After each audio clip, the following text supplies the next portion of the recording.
PCOD ఉంటే fertility issues ఎక్కువగా ఉంటాయా, ప్రెగ్నెన్సీ రాదా అన్న కామన్ క్వశ్చన్ అడుగుతుంటారు. అసలు పీసీఓడి అంటే ఏంటి అన్నది చూద్దాం. పీసీఓడి అంటే పాలిసిస్టిక్ ఓవేరియన్ డిసార్డర్. స్కాన్లో కనుక ఉండాల్సిన యాంట్రల్ ఫాలిక్యులర్ కౌంట్ ఉండవలసిన దానికన్నా ఎక్కువ కౌంట్ ఉన్నప్పుడు మనం స్కాన్ ఇంప్రెషన్లో పాలిసిస్టిక్ ఓవేరీ అని ఇస్తామండి.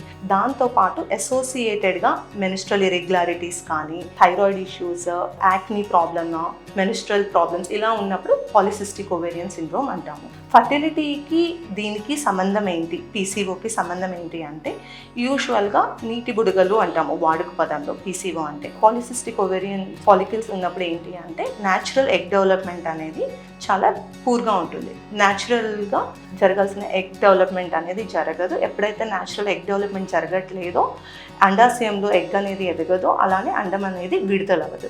కాబట్టి మనకి ప్రెగ్నెన్సీను నిలబడదు, అలానే పీరియడ్స్ అనేది కూడా కరెక్ట్గా రాదండి. సో మనం ట్రీట్మెంట్స్ వైజ్ ఏం చేస్తాము అంటే ఎగ్ డెవలప్మెంట్కి మనం మెడికేషన్ ఇస్తాము, అలానే ఎగ్ రిలీజ్ ఇంజెక్షన్ ఇచ్చి ప్రెగ్నెన్సీ ప్లాన్ చేసుకునేలాగా చూస్తాము.